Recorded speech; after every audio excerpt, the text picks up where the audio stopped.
Hey guys, okay, we're back again. Got a different camera now, and as you can tell by the title, this is about fire kits, prepping in or out. What should you have? This isn't by all means end all to be all. This is something to give you an idea of where to start, maybe if you're not ready, if you haven't done it yet, or places to fill in what you do have. So after the intro, we'll get right to it.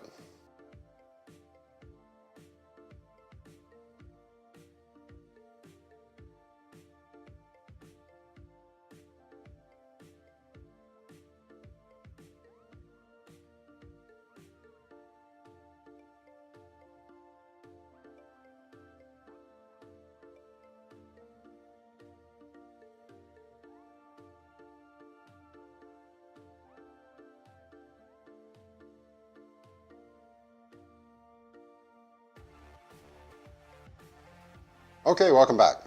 So, first place, let's start with Tinder. Tinder can be anything from, shredded up cardboard and paper and stuff like that. You can make your own homemade Tinder. Now, this is nothing more than wax-covered cotton rounds. Go to a dollar store and pick up 180 to 200 cotton rounds and a couple candles, melt the candles down, dip them in wax, and there you go, homemade fire starters. $4, 180 to 200 of them. You can buy the pre-made stuff like this Zippo stuff. Break this up, shred it into little pieces. These work pretty good from what I understand. I haven't used it yet, obviously. But this is a backup to a backup to a backup. Let's see, this is the mini Inferno from the Pathfinder stuff. And if I can get my hands to work today, there we go. They sell, same thing, wax-covered cotton rounds. Theirs just comes in a nifty little tin for $6. I don't remember what it costs for them. I think they're like $7 to $10 for a tin. But for that, you can make your own a lot. Candles, obviously. Little tea light candles work good. This is only one of many. This, and inside here I have magnesium. I keep forgetting this bag leaks. But magnesium, great fire starter. Wet, dry, it don't matter, that'll burn it. Also in here I have fat wood. If you don't know what fat wood is, there's a million videos on YouTube. All it is resonated pine tree. Certain parts of a tree, when injured, will shove sap, resin, into that area to stop it from getting diseased. And when it dries up a little bit, you get fat wood. It goes by other names, and you can tell it's good stuff when it smells like turpentine. This is kind of dried out, so it doesn't have that nice poignant smell anymore, but it used to. But I keep 2 kits. I also have a kit buried somewhere. No, I'm not telling you where it's at. But I have a fire starter kit sitting there along with other survival needs. You can take and get Tinder from all kinds of things. Paracord. This is Titan Survivor cord. Nice bright orange. It's got Tinder in it. So this is another way to get Tinder.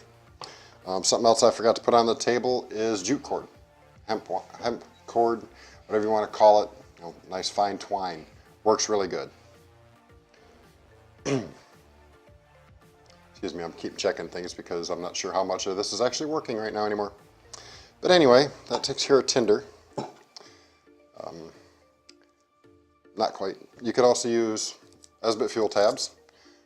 These are a little on the pricey side in my opinion, but as long as you keep them dry, they're great, They'll burn a long time. One of these is enough to, cook a can of SpaghettiOs over a fire, or a can of soup, or boil a cup of water, 2 cups of water. So, I mean, worst case scenario, they're pretty flat.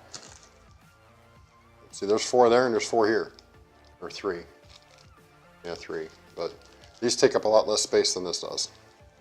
I just keep these in a bag because they're wax and, get warm, it might melt. Something that some people don't think of are if you have a wife or a girlfriend, she's probably got some nail polish removing pads. These are great for fire starters as well. They don't burn very long, but they burn hot and they burn fast. So if you already got a, say you got a handful of this and some twigs, you can get this on fire with a striker and put it in your nest and transfer your nest over to your bundle of wood. Get you a good little fire going quick with those. Something else you can store tinder in are these little guys. And yes, that's what these are. These are little pea cups. You see them in doctor's offices all the time. And, oops, forgot that one's got magnesium in it. But these are watertight, obviously, because they're pea cups. And these are great for storing stuff in. This one's got magnesium, now that I've got it everywhere.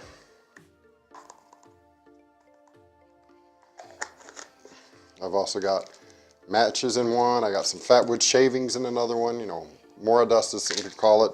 And I got some regular chunked, nice thick pieces. So I could, between these four, I could start it with magnesium, light it with a match, throw some mora dust on it, throw a couple fat wood chunks on it, and then start throwing my sticks on it. Get me a good fire going. Let's talk about lighting a fire. Yes, I'm kind of trying to do this quick because this camera has limited time. So, you can get something as little as this little guy right here. It's got a little teeny ferro rod in it. It's got a striker on the end of it.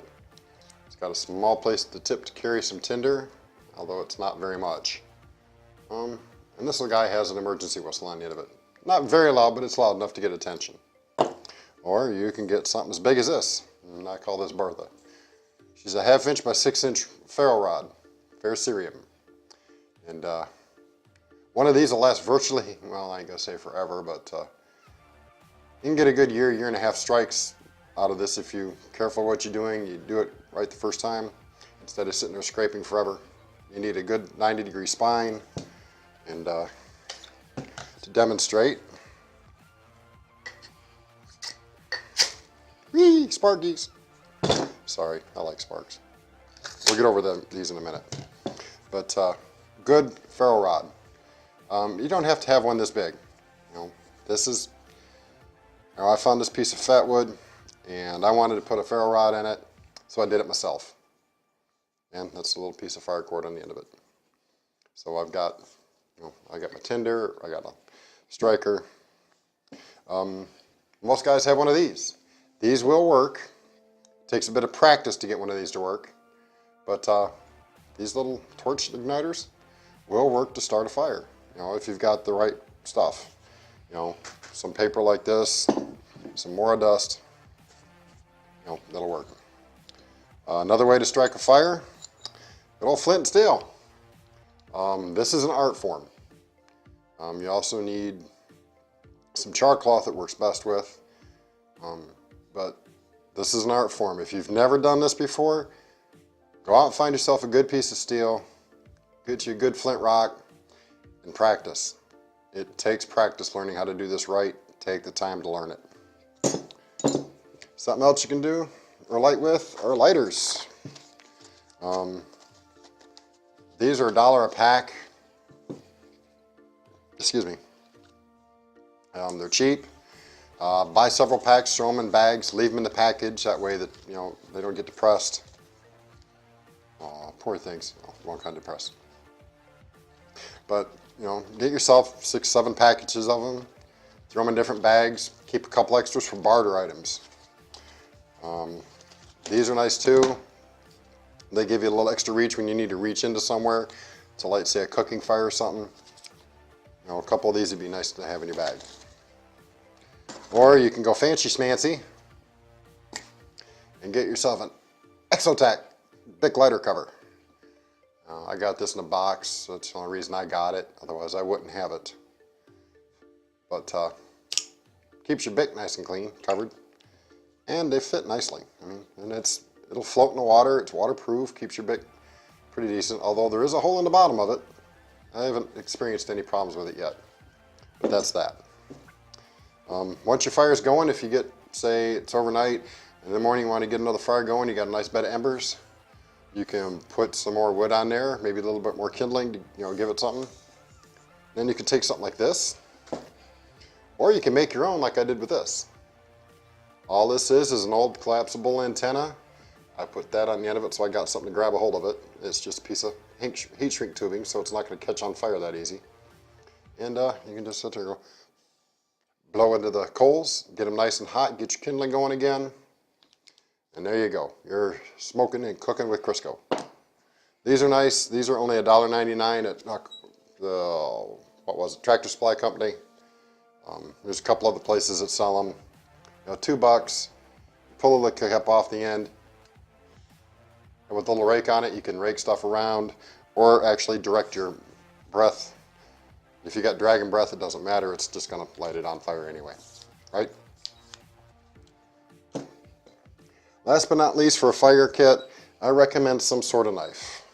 Be it a cheap $20 Mora knife. And, this one doesn't have the greatest spine. I've got to finish working on this one. I gotta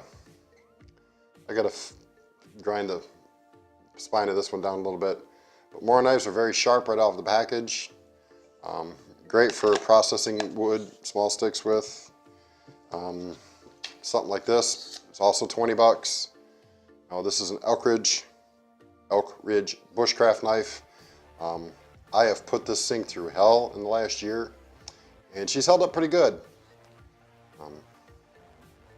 I like my edges razor sharp, and no, I ain't gonna do that. It'd probably cut my throat. But yeah, some kind of knife, and if you can, get a knife and put a kit with it. Something like this one, which there'll be a review on this knife here soon. This is a knife I designed, and yeah, she's a beast. But put yourself together a kit and then stick it on your knife. Make sure it doesn't fall off. And this is a survival puck from Survival Puck. And this is their fire kit. And I've modified it a little bit to suit my needs, but their kit's straight from them. Great little kit. So, go check them out. There'll be a link below. But for the last minute or two here, let's discuss this. Fire is one of the, not the top important things, but fire, especially in cold weather, is only second to water. You've got to have water and you've got to have heat to survive in cold temperatures.